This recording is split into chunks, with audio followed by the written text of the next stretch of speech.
A few people have asked me in recent times if I would make a video about doing something with computers. And the truth of the matter is, I just haven't done anything lately with computers that I would consider especially video-worthy. However, today I have two computers that I'm going to be talking about. The first of which is a Dell Dimension B110 computer system that was given to me by some former co-workers. They upgraded to a newer laptop, and that left this machine in loose hands. So they told me that if I would erase the hard drive, I could have it. And inspired by some work that DJ Aaron had been doing with his laptop, I decided to try making this into a machine that was running Ubuntu Studio Linux, as it's my understanding that that particular distribution of the Ubuntu software is tailored toward people who are involved in audio and video production related activities. My particular goal was to see if I could get a Linux-based machine to successfully perform video capture from a DV camera. In fact, you can see I've installed a FireWire card in this machine for that very task. And after a little bit of diddling around and some playing in configuration files and installing a few other software packages, I did get it to work after a fashion. It successfully captured video, but the first time a scene change occurred as the Handycam was playing video into the computer, the software locked up. It did recover from the crash, but the video that it captured was playing at like 9,000 times normal speed, so apparently there's still a few bugs to work out there. There's also a fair bit of dust in this machine. As you can see, this machine has a fair bit of dust and stuff inside it, and I actually do want to look inside it because I have some commentary on that.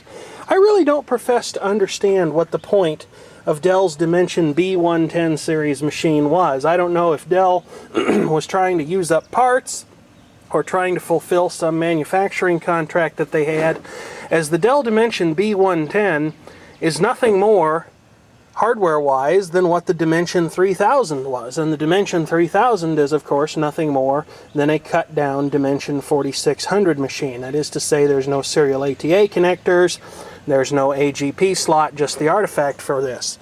But this board has actually been redesigned. You can see that there is absolutely no AGP artifact present. What is present, however, and I have actually cleaned this thing up a little bit, as well as replaced the optical drive in it, is lots and lots of dust. Check this out. I think I picked a good name for this machine when I chose to call it the cat box. Because no joke, folks, that is cat hair all bundled up on the processor heatsink. I don't know how it didn't cause any of the electrolytic capacitors to get too hot and burst, because anytime this machine warms up, the processor fan just goes to town. But even though I've been using this machine, I thought I'd save that particular mess until I could show you what it looked like.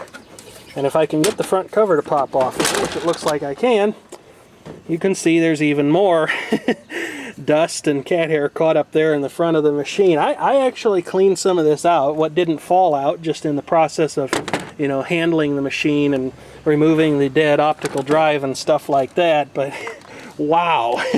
Now, I don't mean in any way for that to be reflecting negatively on anyone's housekeeping. In fact, I have seen computers that came out of filthy houses that were very clean inside, and I have seen computers that came out of clean houses that were very dirty inside. And this is definitely one of the latter cases. These folks live in a nice, fairly new, clean house, but they do have some pets. And as you can see, the computer acted as something of an air filter. So that's about all I can think of to say about this machine for right now. It's going to be a bit of a project. I would like to put a floppy drive in it because, as you can see, it hasn't got one, and that is something, whether logical or not, that I do like to have on my computers. I also find it worth noting, considering the number of these machines that I have seen over the years, as well as the number of them that I own to this day, that there's a bit of a miracle going on here when it comes to the number of rubber feet that are still on the bottom of it. This is one of the few Dell so-called MITAC series, because that's who made this little case for Dell, series machines that I have actually seen with all the little rubber feet still intact. Unfortunately, intact is not a word I can use for this poor thing. This is something that came from the Salvation Army thrift store. There's one of those around here in an out-of-the-way kind of a place. They'd been sitting on it for quite a while. It's actually, I want to say it's May 9th or May 10th when I'm making this video. I'm not really sure because I don't have a calendar in front of me. They wanted $16 for this rack. I didn't pay anywhere near that. Probably a good thing. I gave about $10 for this, which if I had to guess, I'd say was about $15 too much. This is an Inspiron 1545. I have no idea what happened to this poor thing. But something terribly unfortunate sure did. I don't know if you can see it, but the display is badly shattered and scuffed. I'd say that somebody got angry at this thing, but it's got a Windows 7 COA sticker on it, not a Windows Vista one. But it looks like someone almost took this poor thing over their knee and just cracked it. Tried to break it right in two. The only reason I bought this is for parts. I'm hoping that the hard drive and the memory modules are still good. They are definitely still present in this machine, but I don't think there's too much hope for the rest.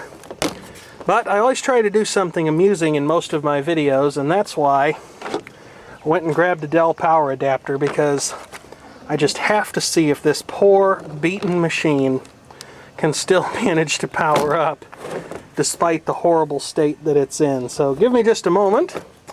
Thanks to the magic of video editing, you won't even have to wait, which is great in this instant gratification society of ours, to go get probably a monitor, a power strip, and an extension cord, and we'll just see if this thing actually goes up in flames or if it still tries to make an effort to operate. I'm not too optimistic, judging by the way certain things look, especially this processor heatsink here in the back. You can see it's not even lined up with the vent properly any longer. So this thing might be full of short circuits. It might start on fire. It's really hard to tell. Okay folks, here we go. Machine in this bad of a shape, I wonder if I shouldn't just do it a favor and connect the 120 volt AC line right to the power input. But no, I have to see what's going to happen here, which may be a textbook study in why it is we have fuses and circuit breakers in our homes and garages. May also be a study in how well Dell protects these power supplies against overcurrent conditions. I'm amazed that jack doesn't seem to be broken off the motherboard, to be honest. It's usually one of the first things that happens with these laptops. Here we go. Well, the power supply is not in overcurrent protection, so let's hit the power button and see if anything happens.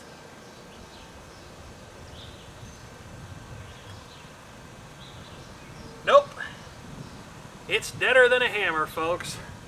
That means this is definitely going to be a parts machine, and I'll actually pull the hard drive and RAM out of it later and test that in something that's a little less sad looking than this particular machine is.